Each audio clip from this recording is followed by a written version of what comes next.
Good day, everyone, and welcome to Home at the Hollow.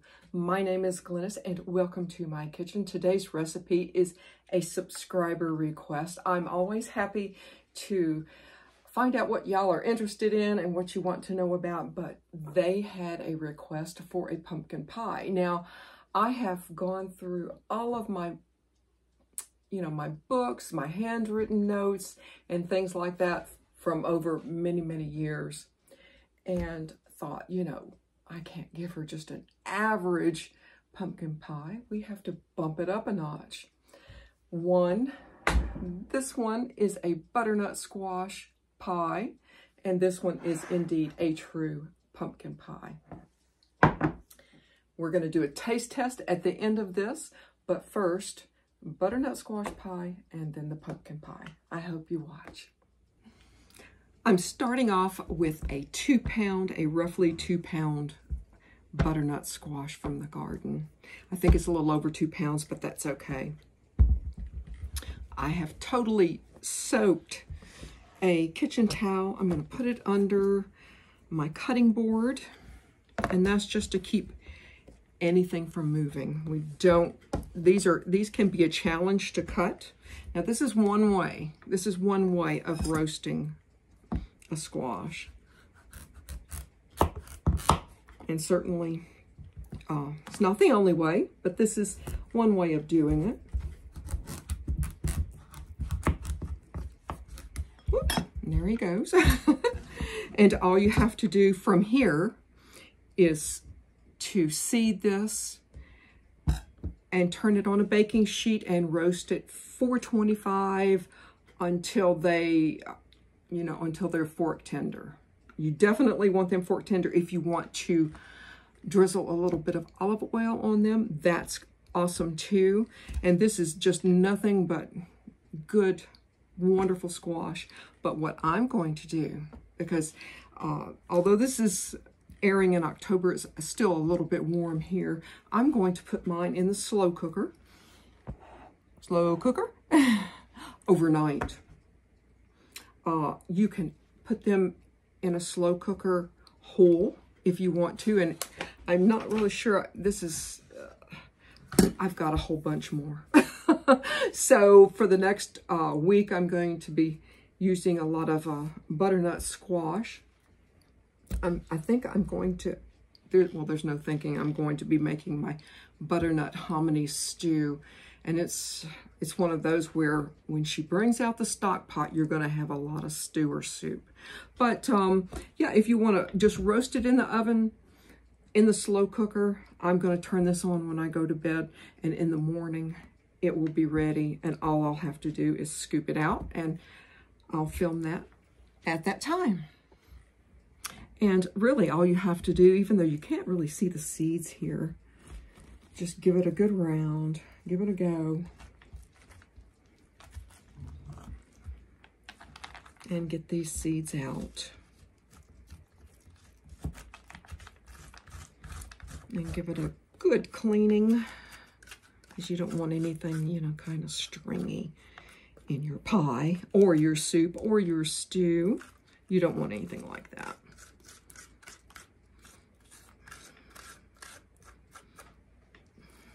And that'll be a nice aroma to wake up to. And there you go. It's just that easy. Like I said, I've got this slow cooker, and I've got another slow cooker over on the stove.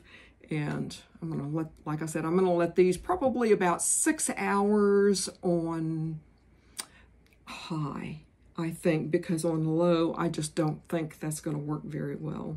But you know your slow cooker better than I do. I'm up early this morning. I've already had some coffee, but this was on high for 6 hours last night. Actually, both of my slow cookers were, and I brought some out. I have been, and this is what it's going to look like. And really, it's, really super simple, super easy. I love pieces like this because, let's see if I can slide it. It should just, I'm hoping that you can see. it should just pull and scoop right out of there. Just like that. And you want to, what I'm going to do, since I cooked virtually, not all, virtually all of the squash that I had, I'm going to fill this up to a healthy 3 cups.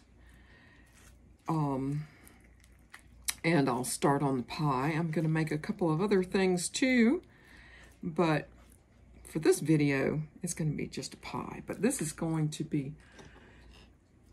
this is my lazy way of dealing with butternut squash, because my hands are getting older and they don't have the strength that they used to, you know, to cut these like, and peel these, and then to cube it, and then to oven roast it. No, that's just not, that's not gonna happen. I mean, I could, and I have before, or if you have the luxury of, you know, finding a store that already has a couple of pounds of butternut squash already cubed, then just, you know, throw it in the oven, roast it. But, you know, the thing about doing it in an oven, it gets away from you. It's gotten away from me before too. And, you know, it'll be like overcooked and browned in certain spots. And that's not really what you want.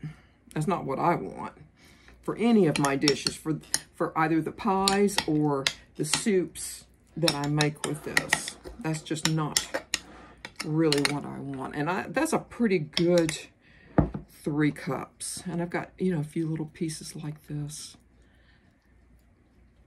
And there we go. And there you go.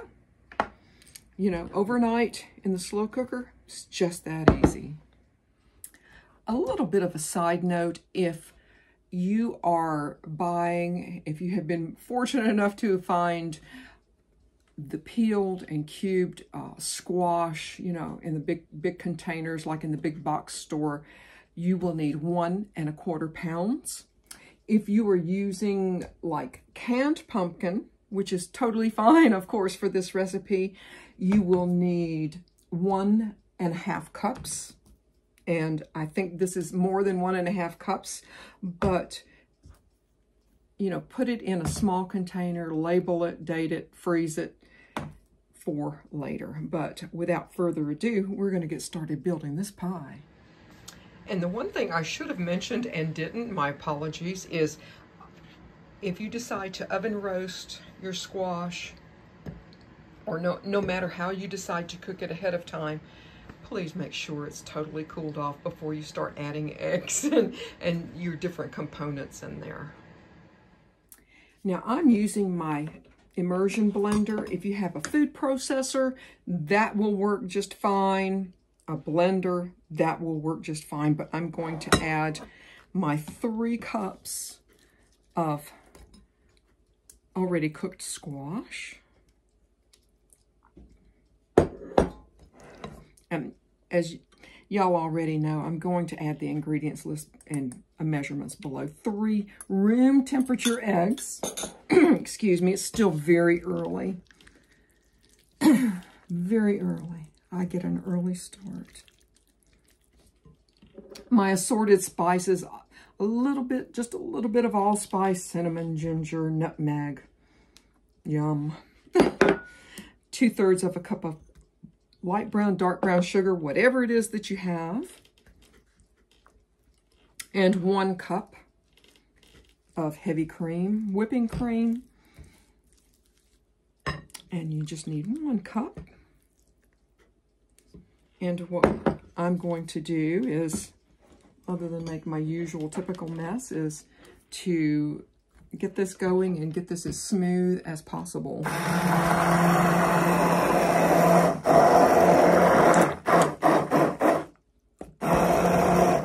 And oh, it's looking really good. And as you can see, I have have gotten this. Of course, this took like maybe 5 minutes, okay? But I didn't want to subject y'all to that. But this is what you want. This is where you want this to be. This is going to be incredibly a beautiful, beautiful pie.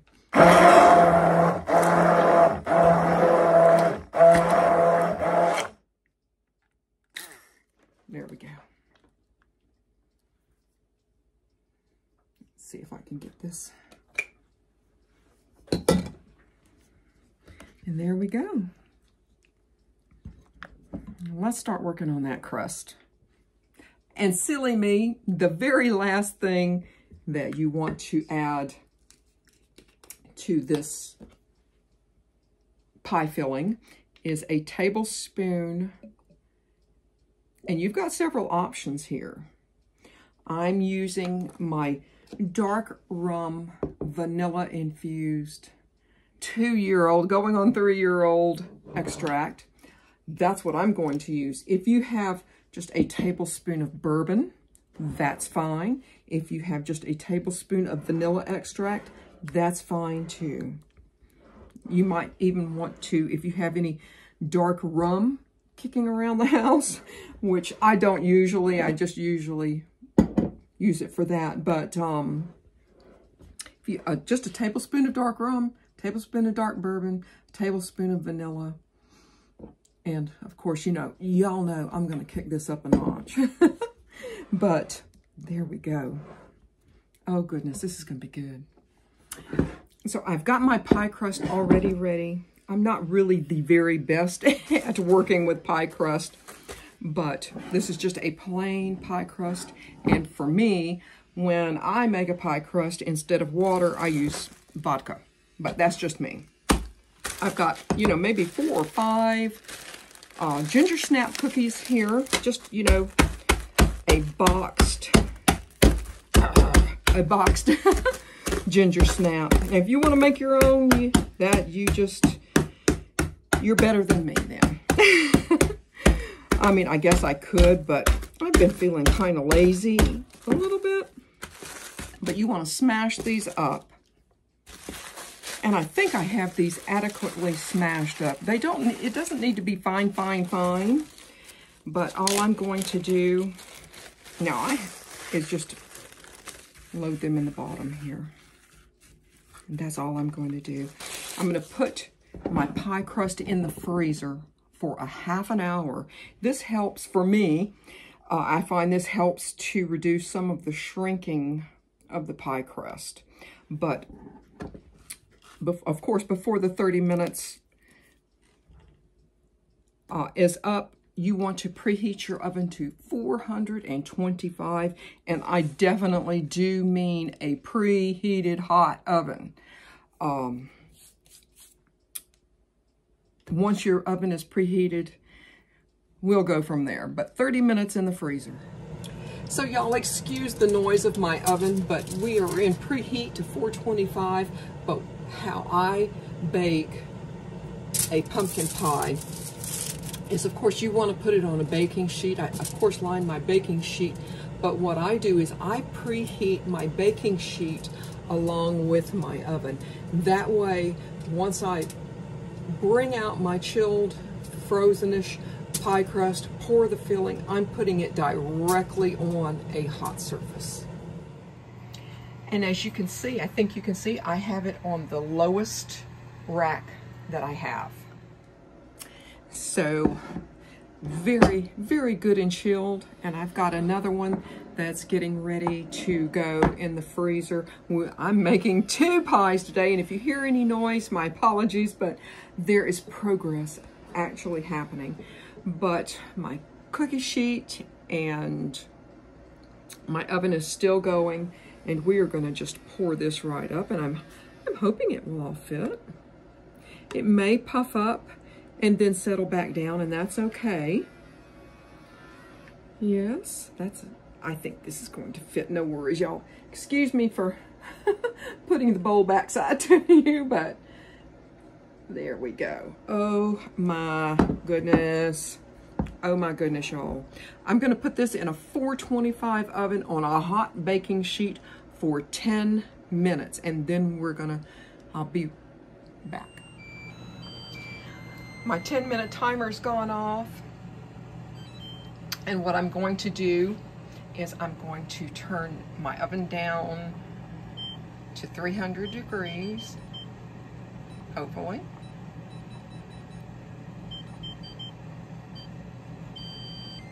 And then I'm going to set my timer.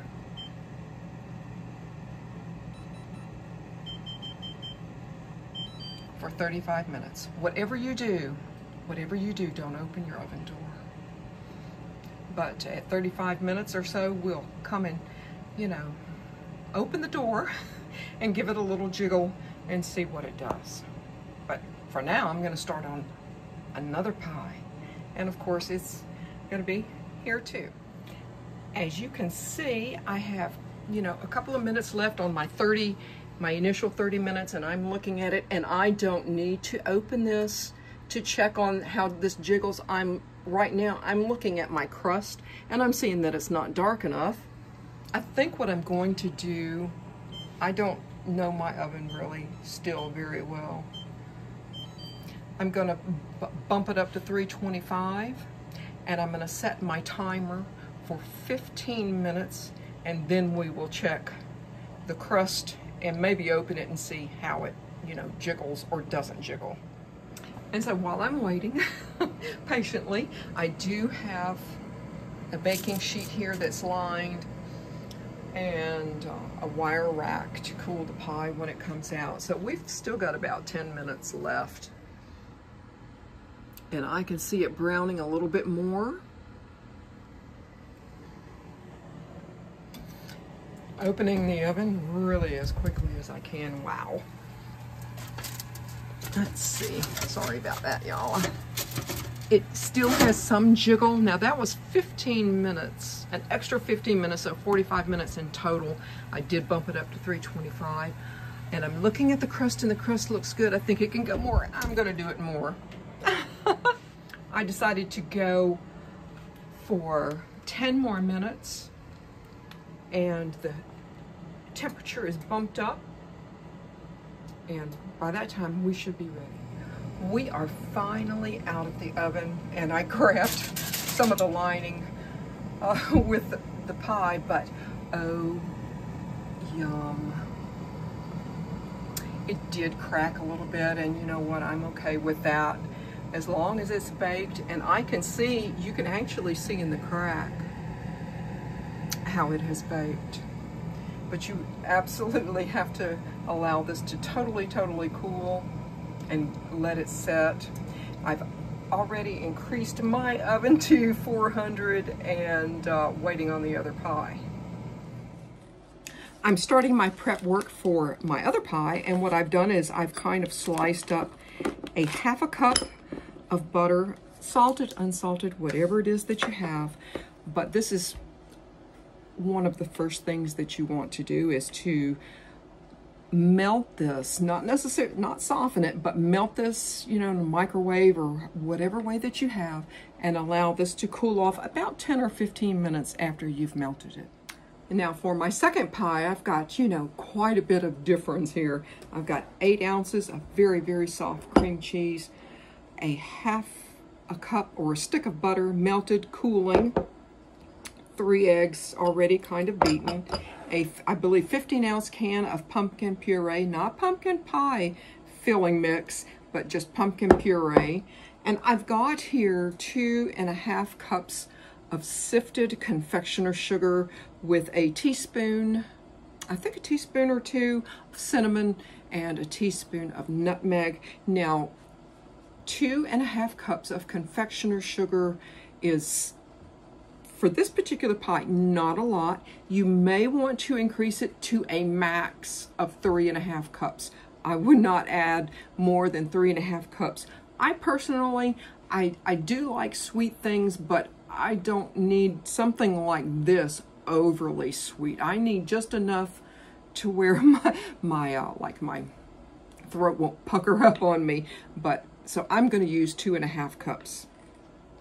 My pie shell is in the freezer and is going to be in the freezer until we get this ready. But the one thing about the pie shell, with these particular pie shells, you do not need to dock them or pre-bake them at all. Just make sure they're chilled. I've already been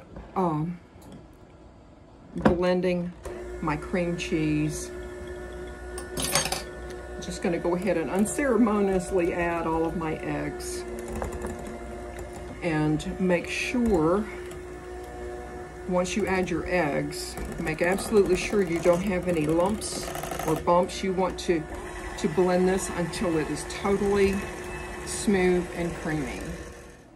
I've been whipping this for probably about 5 minutes now. I'm going to just scrape the sides, and I did have some on the sides, and I'm probably going to whip this probably another, until I'm satisfied that I'm seeing, what I'm seeing is smooth and without any lumps or bumps. I did like, yeah. So maybe, you know, maybe just another minute or two is actually looking pretty good.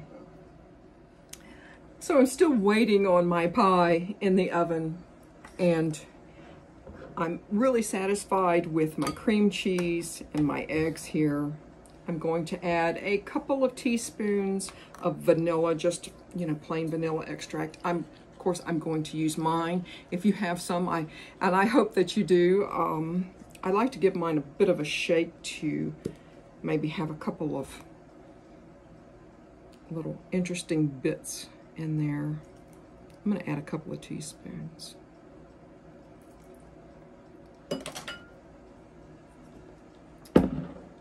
My butter is totally fine here. Gonna, like I said, unceremoniously just dump this right in there.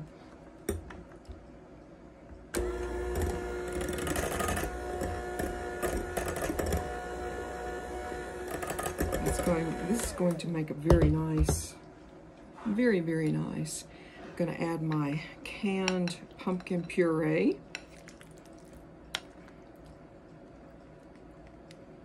And what I'm going to do, as per the other, I'm going to leave, when I do take my other pie out, I'm going to leave the baking sheet in there. Thank you. I'm going to leave the baking sheet in there, and so it will stay, you know, really hot.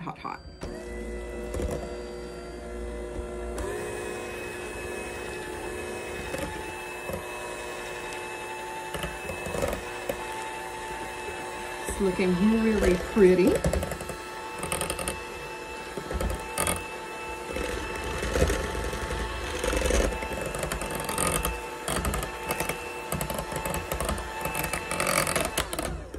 That's looking really pretty. I don't want to add this all at once. I mean, you can. You can get as wild and crazy in your kitchen as you like.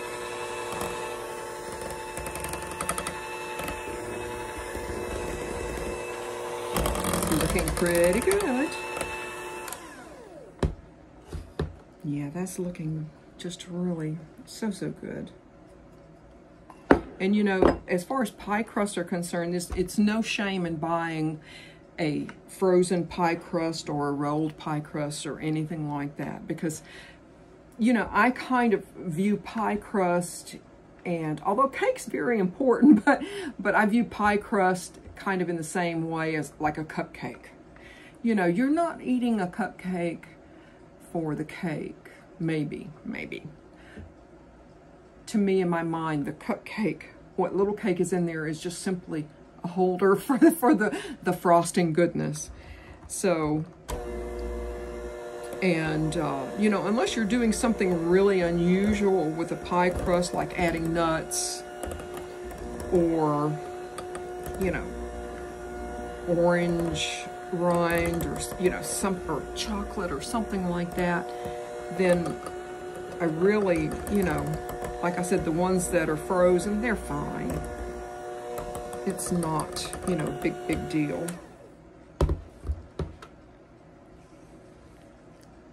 Because making a pie crust isn't my favorite thing to do.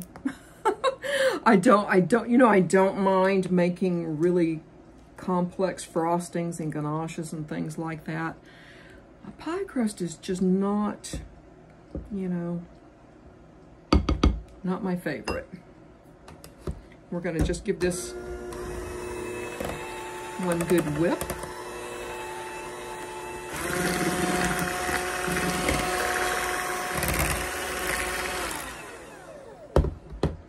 And this looks really good. I'm very pleased. And it looks very similar to the other one. And we're going to taste these at the same time too. Yes, we are. We're going to see. I guess we could call this the Battle of the Pumpkin Pies. But anyway, I'm going to grab my crust and get started.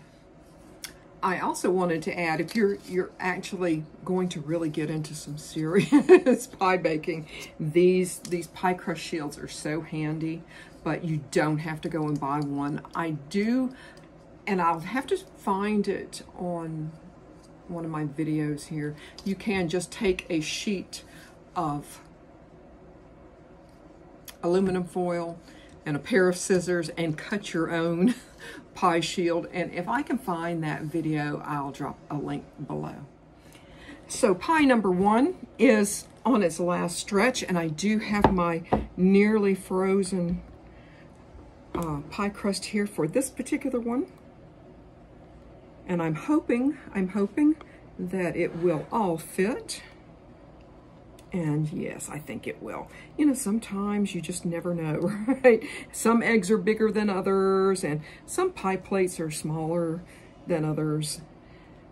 There. Oh, this is going to be perfect. This is going to be perfect. I'm going to bake this one a little bit quicker. I'm going to start at 400 on a hot sheet. I'm going to turn my temperature, once I take this one out, I'm going to turn my temperature back up to 400. Let it reach 400, put this in for 15 minutes, and we will see how the crust looks from there. I've set my temperature at 400 degrees and allowed it to come up to temperature probably about 10 minutes with the baking sheet in there, but I just put my pie in 400 degrees, 15 minutes. I'm going to reduce it to 350 and watch it. And, you know, mostly to make sure that my crust isn't over browning. And of course, at that time, you do what you got to do. But if it gets over brown, just, you know, give it a cover and let it carry on baking. I probably would add another 5 minutes with the oven door opening, and there we go. And one tip, you know, to find the hottest point in your oven is, of course, I believe that I'm on the lowest rack that I can go, but instead of having your pie like up towards the front, push it towards the back. I think it's a little hotter there. We've just finished our 15 minutes at 400 degrees. I've reduced it just now to 350, and it is looking lovely. I'm going to let it go 350 for probably about 40-45 minutes and check the jiggle at that time. So it has been roughly 10 minutes, 15 minutes at 350 degrees. And we're going to just take a peek. And as you can see, it looks much different than the other pie. It's rising up slightly.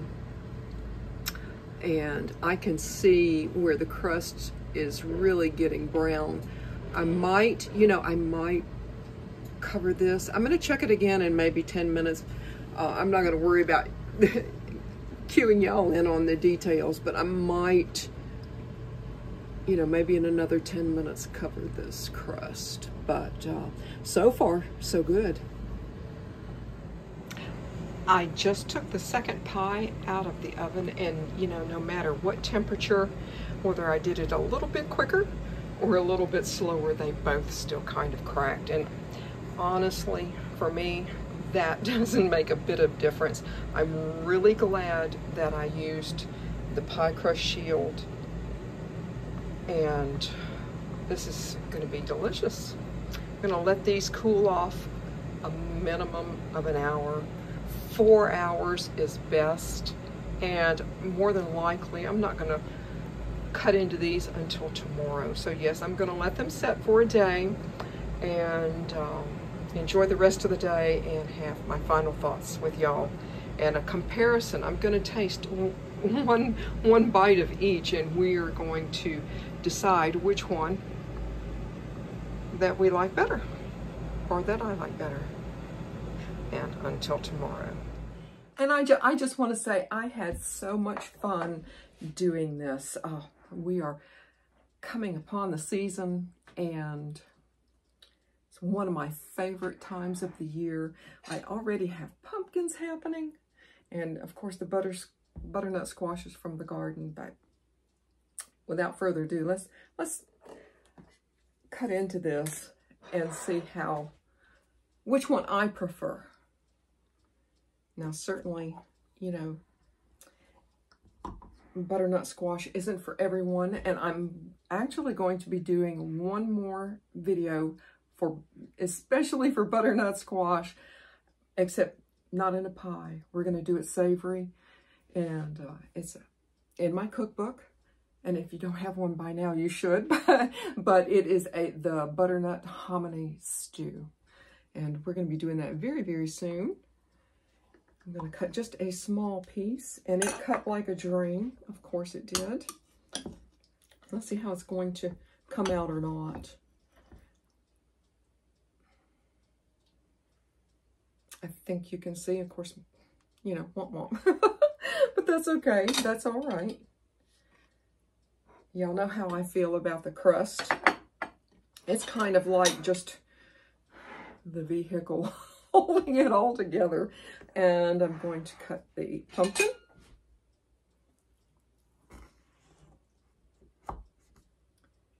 And it was baked a little bit differently. Of course, it had different, you know, baking components in it. So it had to go a little bit hotter and longer. Let's see if I can get myself organized here. And anyway, here we go here. Now these are certainly not the recipes that you find on the back of a can of evaporated milk or something like that, but I'm going to taste I've got my coffee here. Of course. I'm going to taste the butternut.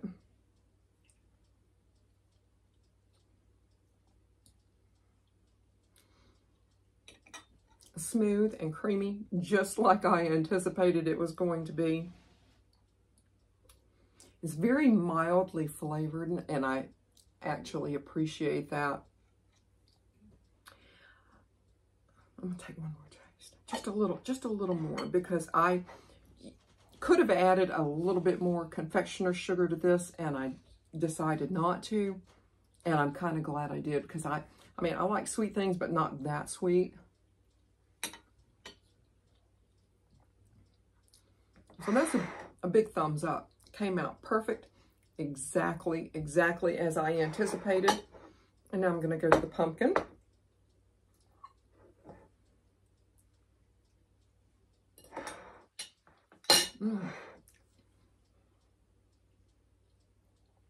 Definitely sweeter, but not overly, you know, over the top. It has a creamier texture, and that's mostly because it had a block of cream cheese in it. I mean, you know, but I can't say which one, you know, this one is denser, this one's lighter and fluffier. So I guess it really depends on what you like, but they both came out so good. And I guess it also depends on your your skill level in the kitchen, although the butternut squash might seem like it's a little daunting, but really I think the hard part, and it's not a hard part, was cutting up the butternut squash and, you know, cutting it up, removing the seeds, and then putting it in a slow cooker overnight. I don't think it's going to get an awful lot easier than that, but I mean, it's a few extra steps, but I think it would surprise your guest or whomever that you are making this for. They'll say, oh, what a lovely light. I mean, it's very, very, you don't even have to chew it. It just melts in your mouth. This one, like I said, this one's a little denser, so I guess it depends on you and your taste. They are both winners in my mind. And I'm going to have pumpkin and butternut squash pie for Halloween. And hopefully I'll have enough left for Thanksgiving. I want to thank all of y'all for watching. If you haven't subscribed, I hope that you do so.